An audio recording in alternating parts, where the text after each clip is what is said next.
All right, good morning. Welcome to the Module 3 vocabulary lesson. So for today's assignment, we're going to be looking through the Module 3 vocabulary. And again, this will assume that you have gone and done the Module 3-1, which was just a play test, very briefly. The us versus it game, which you'll need to refer to my previous video. But again, that's sort of what we're going to be using as our main method of exploring this module's vocabulary. So go watch that if you haven't done it. So in Module 3, what is our big idea? So we're talking about opposition and decisions. So when you, as a designer, create some sort of obstacle to the player, it is incumbent on them to use their decision making to circumvent your opposition so they can reach their goal.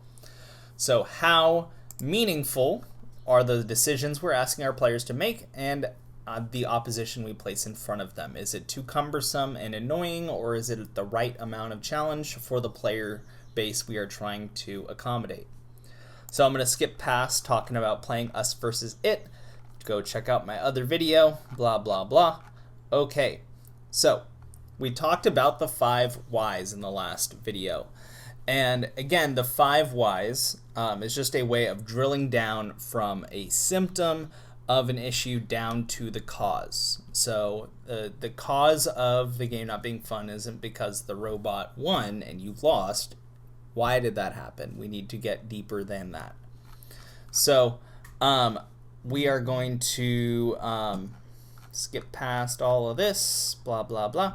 So let's talk about flow and difficulty. So let me flip back to my notes here. I want to make sure I introduce this before I talk about flow. So opposition, that's simply the obstacles that we're putting between a game's player and the goal they're trying to accomplish. So simple enough. What are you doing to put obstacles in their path? Now, flow state or flow is when a player is in the zone, a state of being deeply immersed within a game. The player experiences smooth and avoids disrupting or distracting from the player's focus on the game. So if we take a look at, I'm going to pause this real quick. Okay, so back to what we're talking about.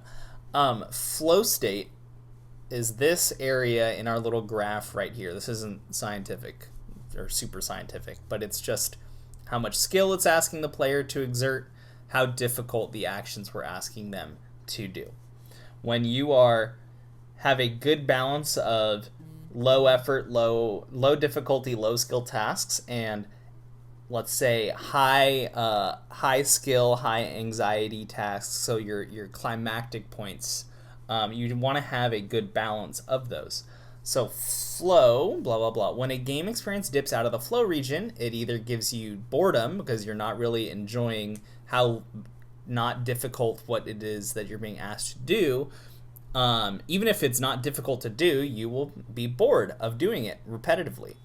Similarly, if there's a bunch of high anxiety, rapid button move press, like quick time actions that you got to get right, and that's all the game is, you're probably not going to some people might not index well with that kind of experience. So you want to keep players in what we call the flow space, the flow state. Each player has a different individual flow profile. Key, every player is going to be different. Again, as designers, it is incumbent on you to have a goal for the outcome of your aesthetics. So again, if you're developing a game for a more casual crowd, that's fine that your game does not have a ton of very anxious, high skill, high anxiety spots. There's a certain level of player, like your Candy Crush crowd, no flame, but just like, they want a more simplified, more straightforward game. And so, if that's the aesthetic value that you're going for and the player base with those aesthetic values that they are seeking, then you'll have a game that is successful. So poor flow. Let's take a look. The lines connecting start, middle, and end depict the changes in flow over time. Generally speaking, the player's skill increases over time as they gain mastery. Very true. This is represented in the diagram above by the player becoming bored throughout the middle and end of the game. Because the difficulty of the tasks that are being asked of them, as their skill increases, there's not actually increased a demand on their skills. The demand on their skills has remained low, so as they got better at the game, it became more boring.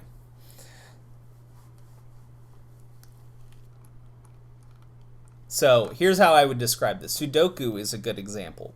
As you get better at Sudoku, doing the Sudokus where they give you a bunch of numbers at the beginning, you'll get bored of them because you're like, well, now I'm just filling in the blanks. I know how to do this. I'm not really expressing my skill level at this task. You would want, as you get better at the Sudokus, for them to become more difficult for you. And, in a Sudoku book, you would want to lay those out in such a fashion if you're doing a book that people were supposed to do start to finish. Now, if your Sudoku book was Sudoku difficulty expert, then you don't have to worry about that.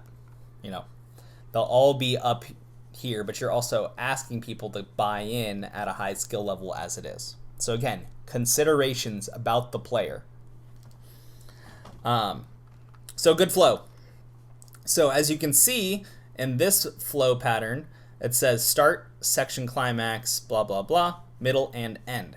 And so the main takeaway from this graph here is that these different peaks all represent different climaxes of different sections.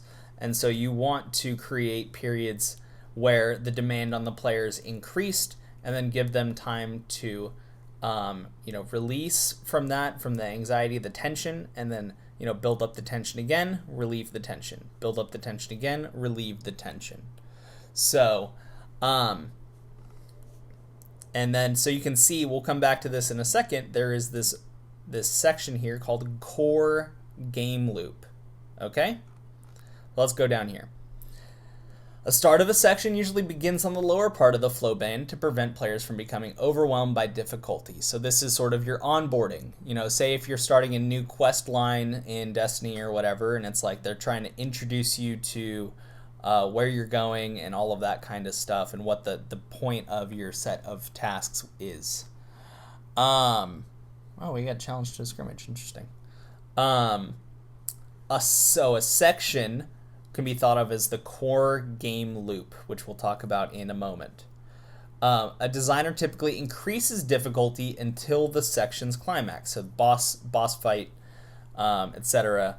Whatever your last main task is. I think about like retrieval missions and stuff like that in like GTA and stuff, where it's like even if there isn't like a boss encounter, there is a final action. That is the tension that you are releasing. So it's like, okay, so they got a bunch of, bank heist. I haven't played GTA 5, so please don't flame in the comments. But like, say it's like, oh, cool bank heist, neat. The tension is released when you rob the bank. There's no like final battle with a singular character or what have you. So whatever it is, boss encounter, climactic event. Then downtime. So in between missions, players could be doing other things if they want to get right back into the next mission. Again, you're starting from the lower part of the flow band, introducing them to the new section of the game, or the beginning of the core game loop again, and then you build up to the tension again. Okay, and so the result will be having players stay in the flow state band, but having these variations. Because if you're just in a super high tension situation, and let's look at this in the context of multiple play sessions. So you might be well on your way towards the section climax, and you've spent the last hour of your time in this section right here, and you're like really like, poof, I got to the checkpoint right before the boss, like boom, done, put it down for a minute, I'm gonna chill out before I do that next one. And in a similar sense, it's like, okay, cool, so you finish the section of the game, now we've built up all this tension, relieve the tension, then you want to just like, okay, cool, so what do you want to do next? Do you want to go do side quests and whatever, or you're going to go right back into starting this next core game loop. And so the player starts to get bored with the downswinging difficulty. The process will typically start afresh with a new challenge before they become bored. So they have the ability to go goof off and do other things. They have the ability to continue their challenge. And these ebbs and flows in intensity are pivotal to prevent the player from becoming bored or exhausted. So let's flip back over here. So let's introduce the idea of the core game loop. So the repeated set of actions that comprise the organizing principle of the game. Players engage in these actions repeatedly. Okay? So if we go back to... No! Hold on. I detest when my dock moves to my other screen for no reason. Sorry, it just really triggers me. So talking about the core game loop. So if we come back up here, so that's what this is talking about. So whatever our game is doesn't really matter. What we're talking about is like the start to the build up to the release of the tension. That's our loop. And then we release it and then we start again. So I'm going to use League of Legends as my example. Who'd have guessed? So core game loop of League of Legends is basically like the laning phase, your mid game phase, and then your late game phase. So for those of you that don't play League of Legends, there's just 3 distinct points of the game where power levels shift. Some champions are better early in the game, in the beginning, the laning phase section of the core game loop down here in the lower section. Some people or some champions are better in this section of the game. Some champions are better in this section of the game. So each game of League of Legends, let me redo that. So some champions are better in this section of the game. Some champions are better in this section of the game. Some champions are better in this section of the game. This is the end of the League of Legends game. This is the start of the League of Legends game. But then laning is one of these section climaxes. Mid game is one of these section climaxes. And then late game is one of these section climaxes. And so the core game loop is me picking my champion and playing through each of these 3 sections. Laning with that champion, whether that be in an actual lane or in the jungle. So then the middle of the game, what am I doing with my team around the map? The late game, how am I defending my base? How am I taking the enemy team's base? So the core game loop is sort of the expectation that the player has for the what their gameplay experience will look like. This is very intrinsically tied. If this core game loop is solid and enticing, then the people play.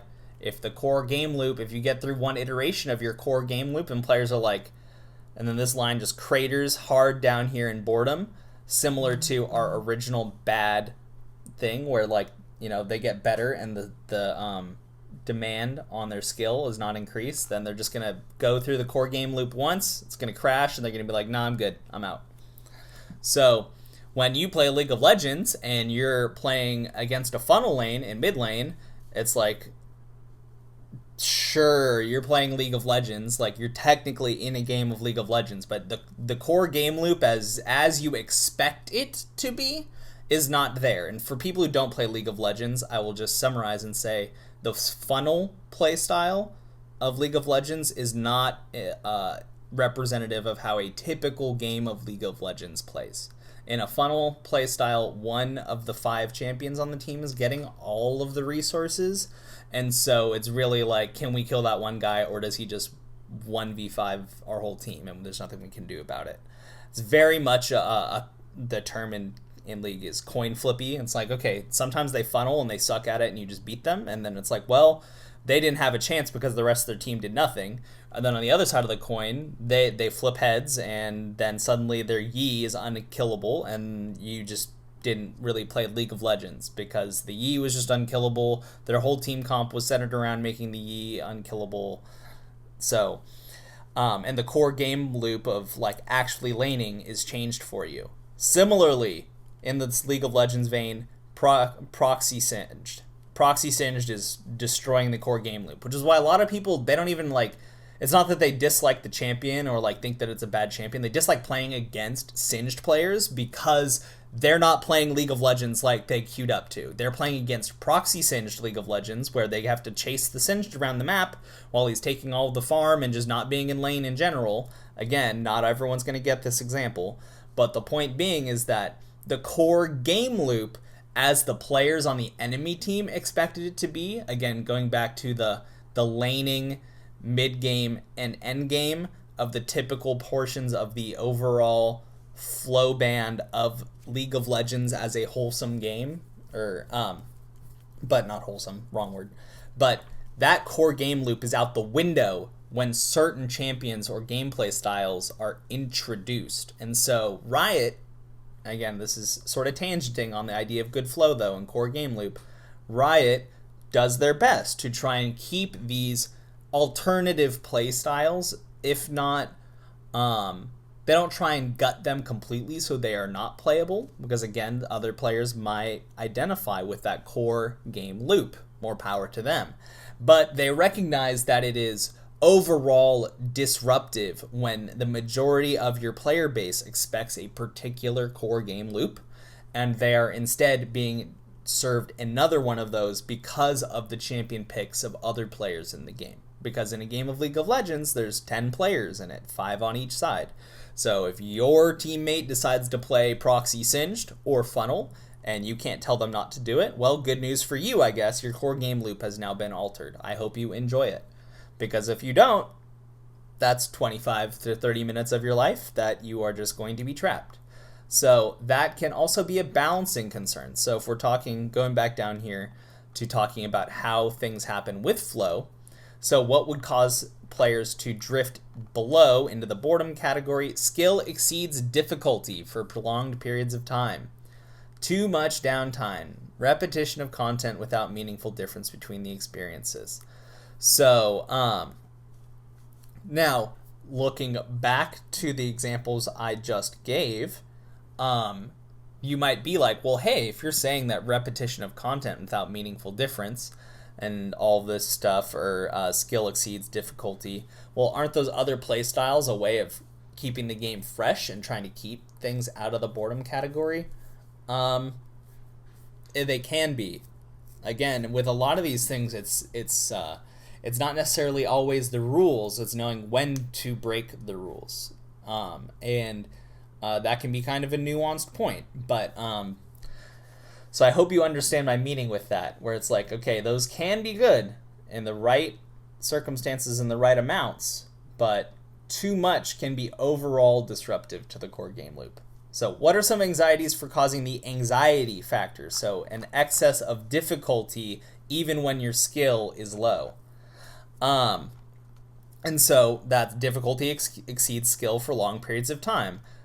I would consider this the sink or swim type article. How much are you expecting your players to deal with the difficulty exceeding the skill? League of Legends, again using it as an example, while it is one of the most popular games on the planet right now, it is notorious for players who don't otherwise have friends or people that they're playing with. It can be difficult to get into because there's so much that you need to learn about playing League before you're not even good at it, just bad at it. So like if you just downloaded League and got into it on your own, you might get burnt out very quickly because it starts with the difficulty is at max and you have no skill. Like if a player can play against you in League of Legends and know how to play the game, I mean, that's what queuing and matchmaking is for. In theory, you and I could both get into a game and 1v1 each other and I know how to play and you don't. Nope. I know how to play and you don't, and I get to gas you. So consider that. And then you don't want to play anymore because you're like, well, this is impossible to learn. Too much complexity. Yes, so complex games are great when the player base desires the complexity. If you're, again, Candy Crush, you're casual fans, no flame. There are people who are looking for less complex games. Their aesthetic valuing is more on the submission side. They like doing the thing because it allows them to sort of blow off steam and relax, and they don't want something that's going to add to their anxiety. So no downtime between things. That can lead to excessive anxiety. Imagine you finish a boss fight and then you're like, think that you're about to watch a cutscene and they throw you into another big thing. Okay, you might be like, ugh, I'm gonna pause this and come back later. Time pressure. You need to be very considerate about this because, this is also one of those things where like, you are not just developing for human A. Okay, you are developing for John, a veteran, who had lost both of his arms in Afghanistan or something, and like maybe he has a more complicated control scheme that he has to use, and you've locked in this time pressure thing. Okay, and now he's having no fun playing games when he's just trying to relax, and it's like these time pressure is actually one of the things that you need to be most careful with when it comes to creating anxiety, because sometimes what you think can be for the majority of players enough time, you will find out after the fact that was far too little time for certain player bases that that maybe you didn't consider. Access, always going to be something that you need to consider in the anxiety category. Access, for sure. And unfortunately, natural exhaustion. Yeah, they don't. I was gonna say they didn't. I remember when I was reading this earlier, I didn't really see that written in here. But accessibility, equitability of access for your games, it'll definitely play a factor in time pressure. Analysis paralysis. Too many choices. I love this term, by the way. I love stealing it. But especially for players that are new to the game, giving them so many choices can be not the right way to onboard them to a system. So I think about how they teach Magic. There is a term that they use called evergreen mechanics, which are mechanics in the game that are in every set. Things like First Strike, Defender, Haste, Death Touch, things that are very, very common mechanics in Magic. When you're teaching a player how to play Magic, you want to start with a deck that is straightforward in the sense that it gives them a few things to choose from on how they want to play, but you don't introduce them to the entirety of blue mechanics, and blue is a color in Magic. There are 5 of which certain mechanics and play styles are inherent to each of the 5 colors. So I wouldn't build a starter blue deck that included mill, counter spells, what's the minus creeping chill type effects where they just get like -6, -0. What else? Card draw. What else do they got? Artifact stuff. Like, you wouldn't just like put all of the blue mechanics into the deck and be like, okay, cool, here you go, blue.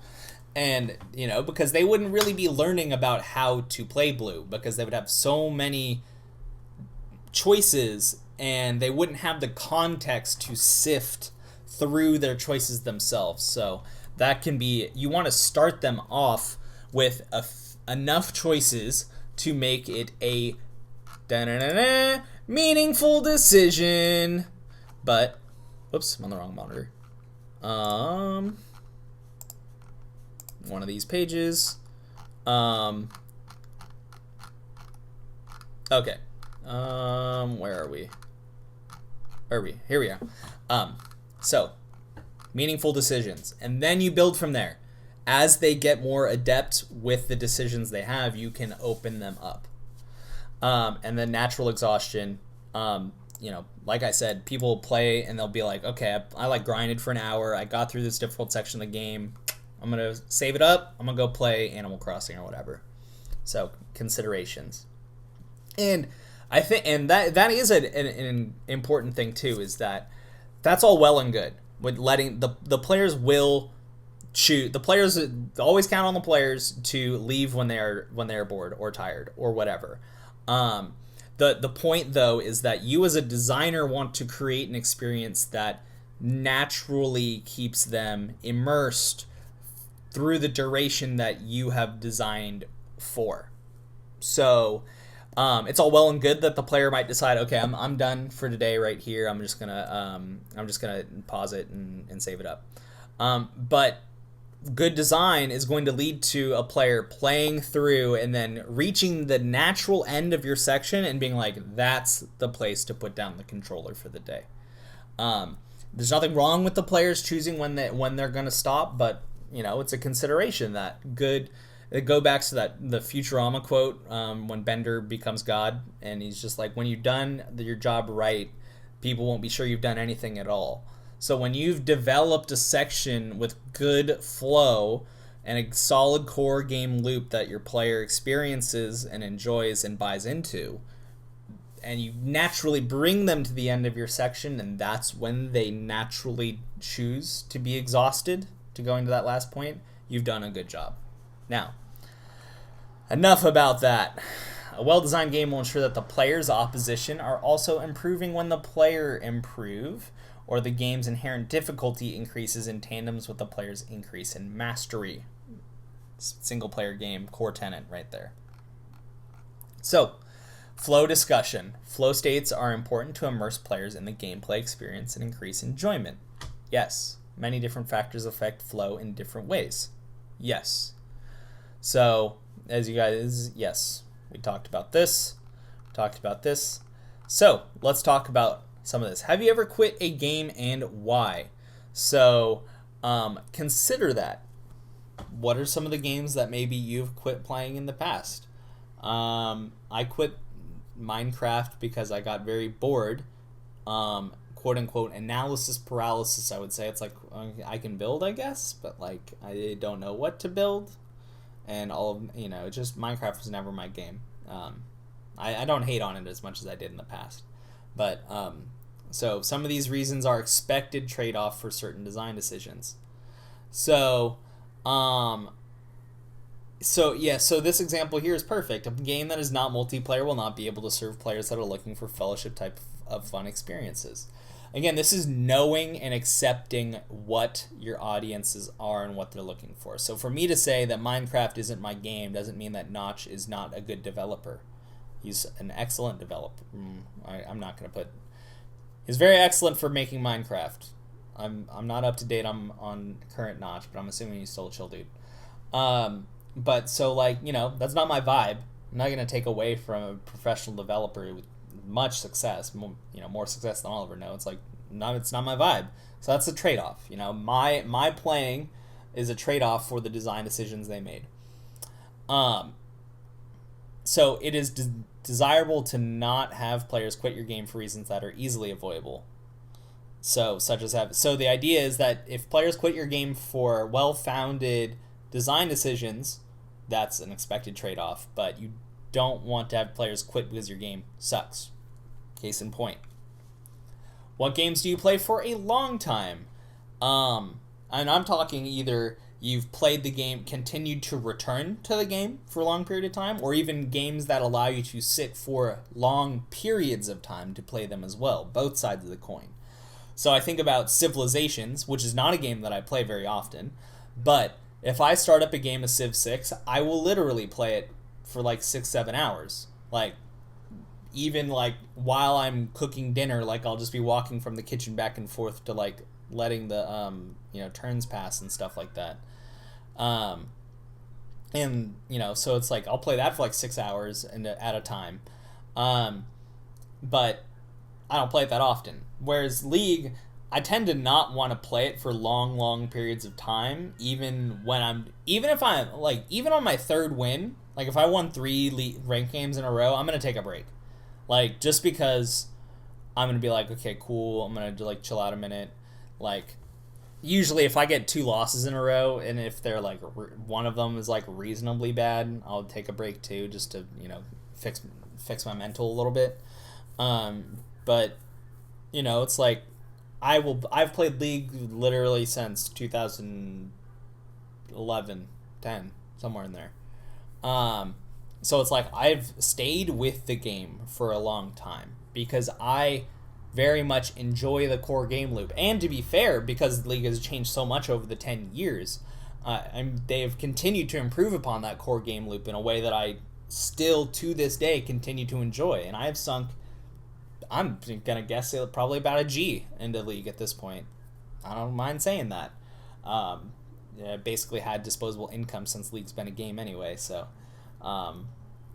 it's like I own a bunch of Magic cards. I've stuck with that game for years and years and years, and that is because I enjoy the core game loops of those games. They allow me to express the aesthetics that I seek in my experience. All right, enough on that. So why is being in flow important? Avoid boredom and anxiety to match players' expectation of difficulty of an encounter. So, yes, took the words out of my mouth. So, it is anticlimactic for the boss of the level to be easy to defeat.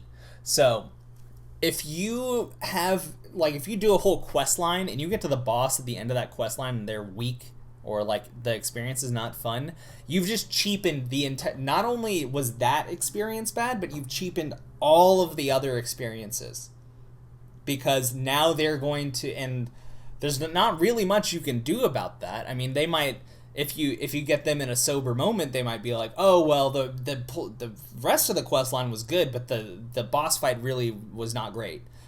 In general, they're probably going to be like, man, that quest line sucked. You do all this work and then the boss fight sucks. You know, and you can't expect your players to have nuanced opinions on your things at all time. And in fact, because of the statistical concept of voluntary response bias, the people that you're probably going to hear from your gaming community are going to not be the ones giving you sober and honest and constructive criticism. So never, you should hope for it and be receptive to it, but don't expect it. Do not expect it. So when you get it, be thankful, be grateful, take it for what it's worth, but don't expect it. All right. So let's talk about this. It's saying have the players sort each factors that will affect flow. So I'm gonna just give you a brief second here. Let me zoom this out a little bit. So as you can see, we got 8 factors: skill, difficulty, complexity, downtime, time pressure, choices, repetition, and exhaustion.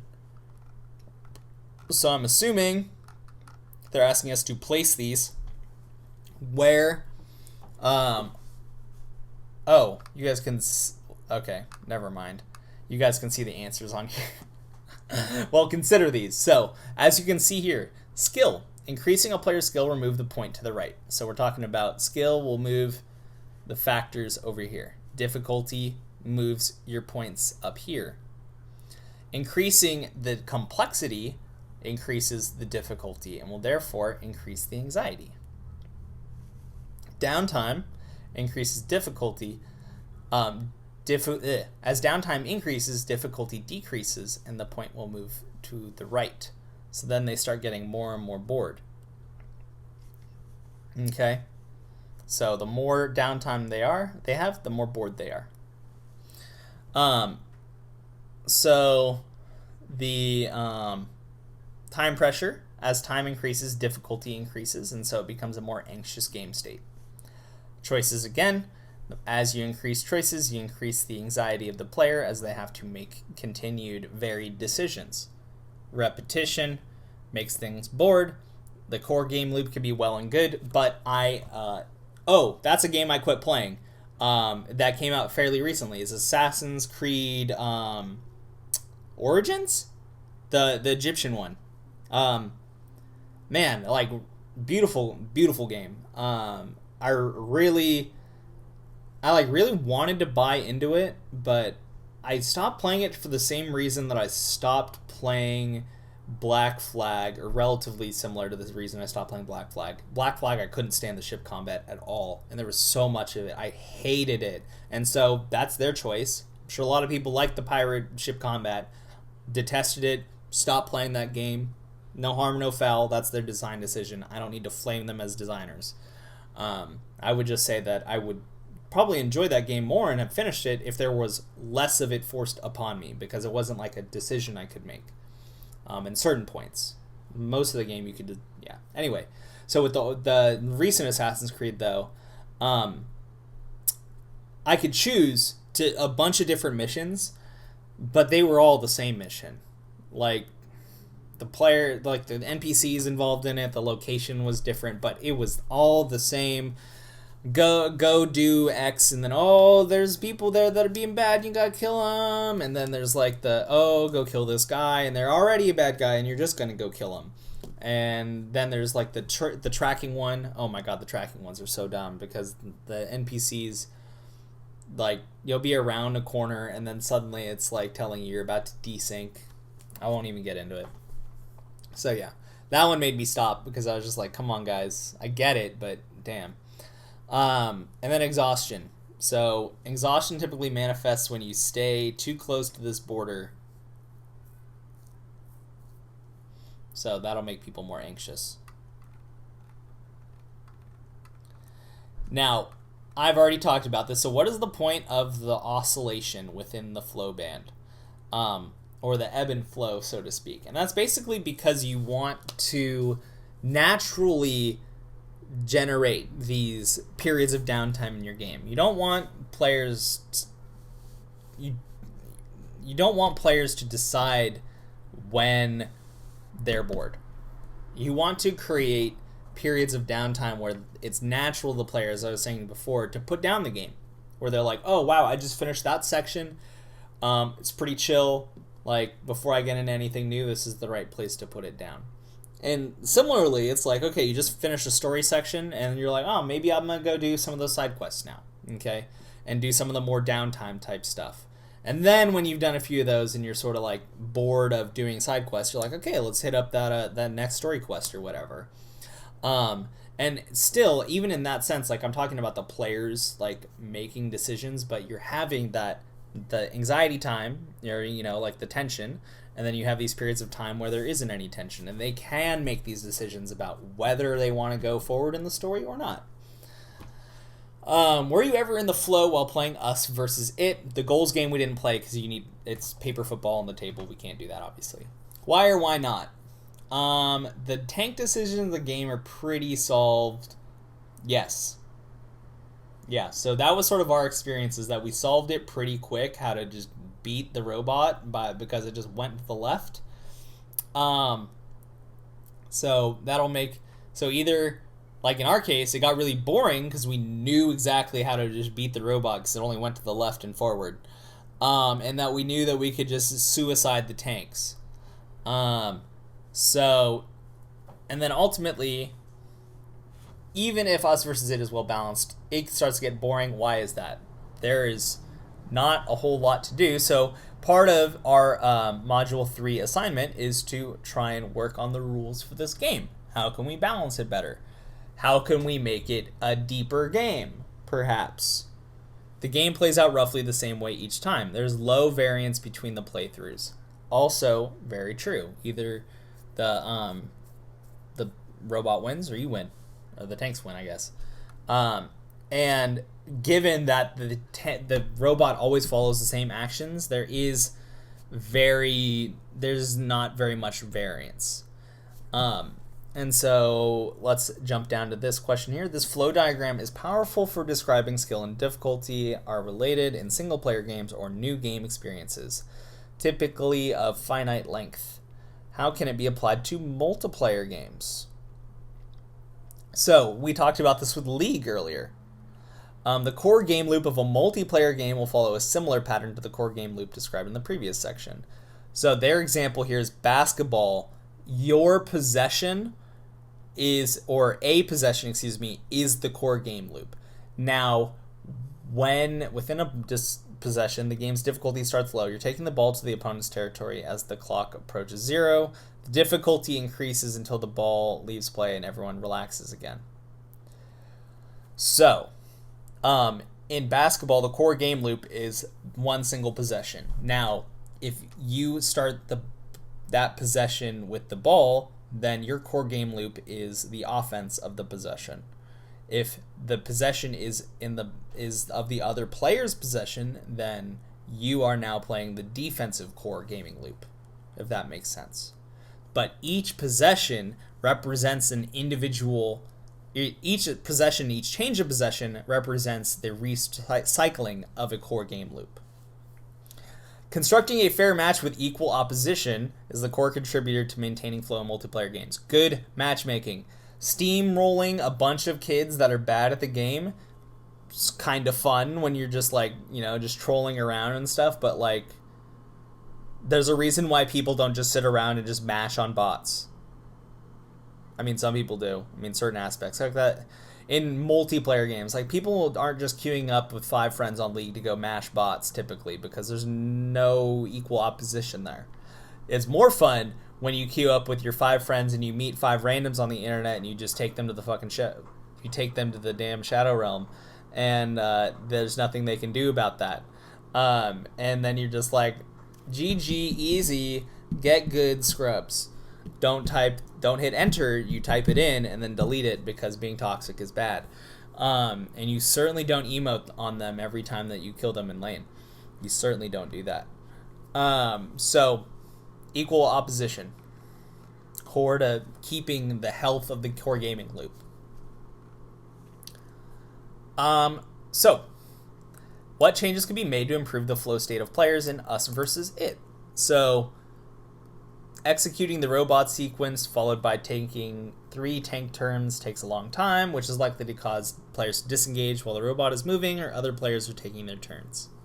So that is that is a concept. While the robot's going, it's kind of downtime for everyone. It's kind of boring. Or just the idea that 3 other people have to decide their actions, and you're just sort of like sitting there waiting.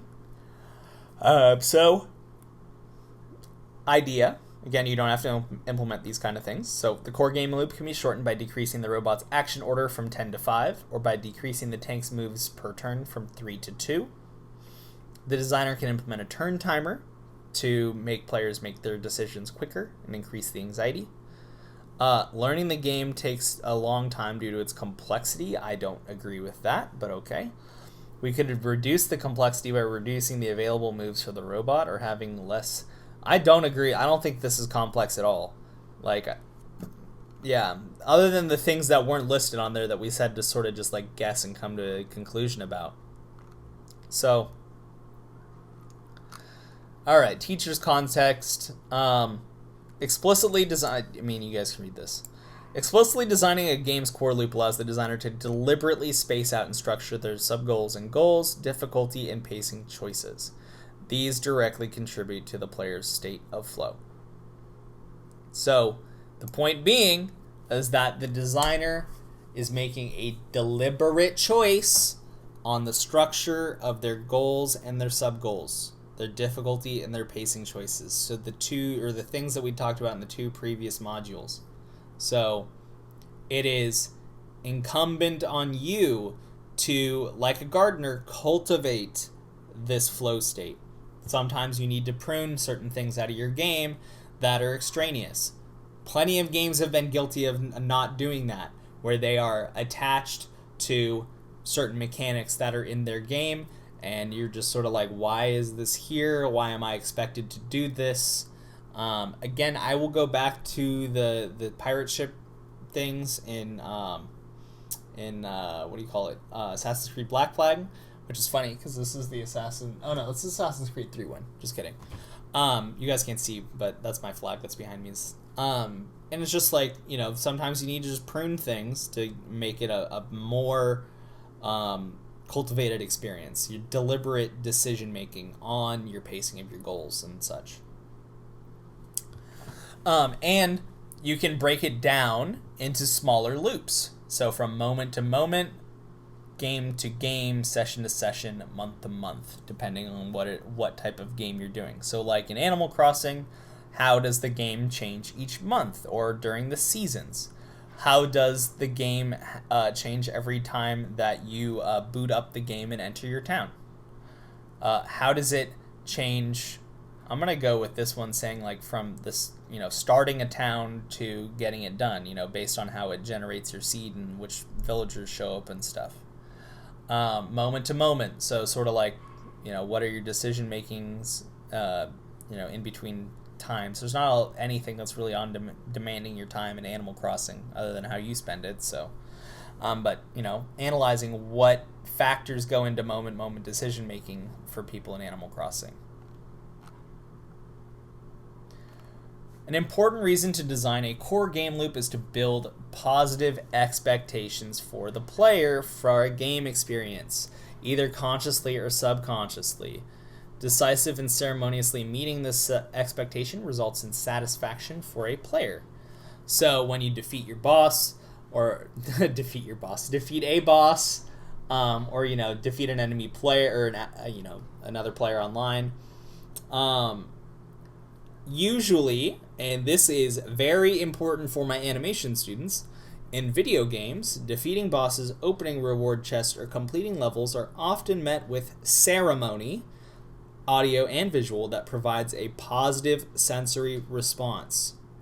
You can just replace all of that with flashy, good animations.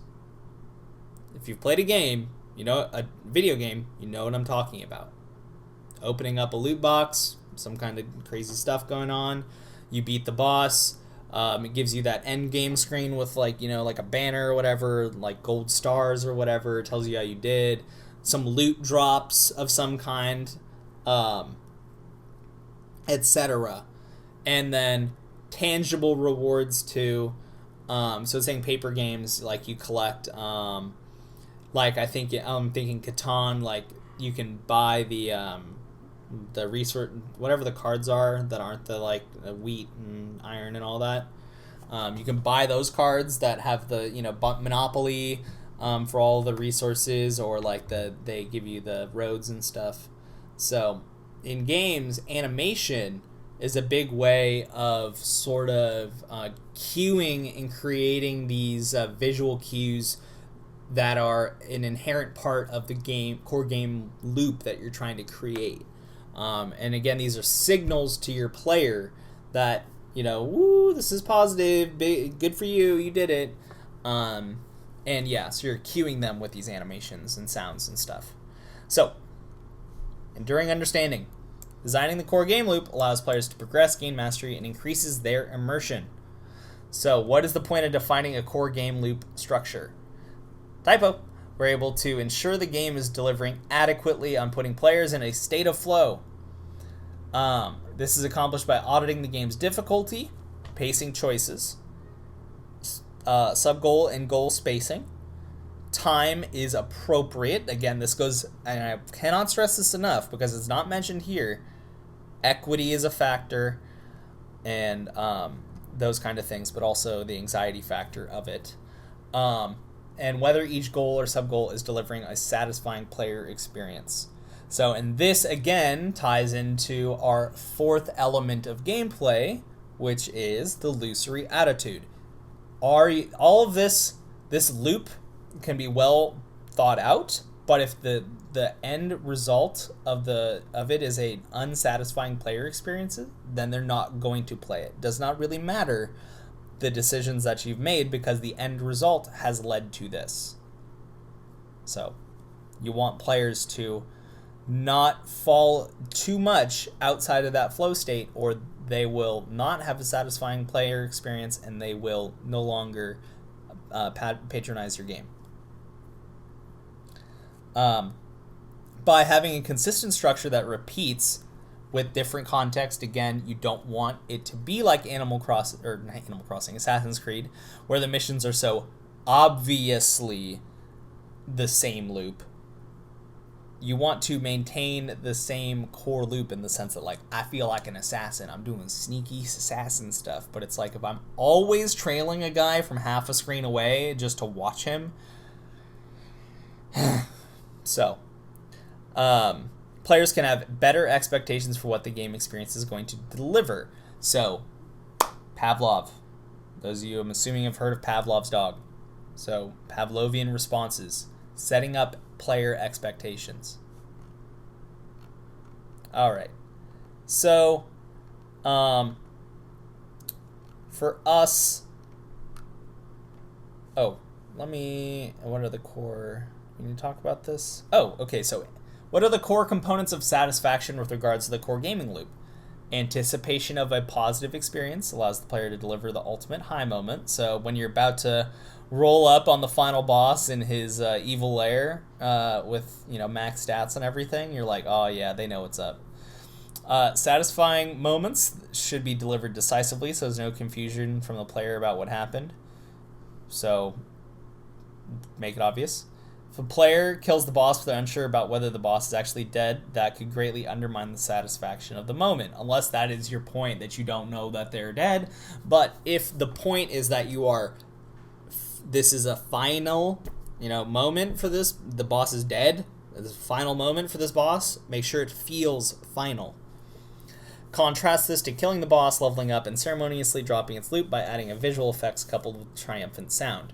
So clarity for the satisfaction of the moment, but also clarity in the rewards for the player. Animations that make it clear that they have just benefited from their actions, etc. Make the player feel awesome. Mention the core components of satisfaction in ceremony. Visuals, auditory, so some kind of like ding or whatever. Tangible rewards, so when you get the sick loots, okay? And leveling up animations. Anticipation. My animation kids have seen this word before. One of the 12 principles of animation, you are familiar with the concept of animation or anticipation in animation. How would you know if a core game loop is well designed? There is no set formula, but understanding motivations, expectations, and preferred types of fun of the target audience are important. Games that index heavily on instant gratification, having players spending too long in the anxiety zone, may not be a good match. These players are not looking for a challenging experience. Again, this goes to my no flame on them, but my Candy Crush crowd. They are looking to play a simple game in a repetitive fashion that allows them to use the skill that they have in a, while not incredibly high anxiety method, they want to apply their skills in a way that is not anxiety inducing. And vice versa. Okay, so let me just make sure I've gone through all of the notes on here to discuss them. So we've gone through core game loop. Is balance on here? Yeah, that is the end. I did not see balance called out in here. Sounds good. So balance. So balancing, when we discuss our core game loop, how easy or difficult the goals in a game are to accomplish. A game is balanced whenever it is neither overwhelmingly easy nor overwhelmingly difficult for the player to accomplish the goals, which is to say that it is a constant battle to make things, if we go back to our suits, the smaller definition, essential definition of gameplay, the voluntary attempt to overcome unnecessary obstacles. If we take that, it's trying to balance how unnecessary those obstacles are. If they're just, step over them, if it's let's say a baby gate that only goes up to your knees, yeah, you can just step right over it. It's no problem. Baby gates that go up to your waist, they're not difficult to get around because you typically just got to undo the baby latch, but they are in your way. You can't just typically step over them. So there is a little bit of difficulty there. Okay? Iteration. So talking about iteration, this is what, with your Module 3 assignment with us versus it, this is what I want you to be doing. So in the context of game design, going through multiple rounds of development and testing to get the game to a final state, developers make changes, test, make more changes, test, and repeat until the product is ready. Iterative design. Fancy word. Just means you play the game a bunch, you make changes a bunch, and you try and see what plays the best. So with us versus it, you change a rule, change 2 rules, change 5 rules at a time. Play it. See what you like, see what you don't like, do it again. And in between each of those iterations, If there are things that you find to be problematic, ask yourself the 5 whys. So 5 whys again, the method of discovering the root cause of a problem by using why statements to sort your way from the symptom down to the cause. So starting at, why did I not have fun that round? The robot won. Why did the robot win? Robot has OP abilities. Why does the robot have OP abilities? That's what's written on the action list. Change the action list. Boom. Change his actions. Change how often he can do them. Whatever your result is. But you sorted it down to, oh, I didn't have fun because the robot won. The robot was super OP. The robot has to follow all these actions, and the actions are OP. Or he does them too much. Maybe the actions are fine, but you do them way too many times, and it's like, well, we just can't react fast enough for what he's doing. So it's just like, okay, maybe you need more actions against the robot. Maybe the robot needs to take less actions. Whatever that may be. But starting from, why this, why this, why this, why this, and then if this, then that. If this, then that, after you've asked yourself all those whys. And in that context, we want to fail fast. In the context of game design, accepting failed ideas as part of the creative process and moving on without lingering or trying to make a failed idea work. So for the last bit of the video, I'm going to leave you with, I cannot show it in the video because shouts out to Extra Credits, great YouTube channel, but I don't want to rehost their work. That would be quite rude of me. So I'm just going to point you out to this Failing Faster, a mantra for creative thinkers by Extra Credits. This link will be in the quest log for you to click on and check at this time when you are done with the video. And just consider with your iterative design, play it, you don't like it, change it. Play it, you don't like it, change it. Play it, you don't like it, change it. Whatever, fail fast. Don't sweat it, just do it, fail fast. Okay, so go watch this video, go play some Us versus It, think about it, how can you make this core game loop better, more fun, more exciting, okay? So again, that is our Module 3 vocabulary on meaningful decisions in opposition. At this time, after you've watched this whole video, go watch about failing faster and get to failing fast. All right, catch you guys later, miss you.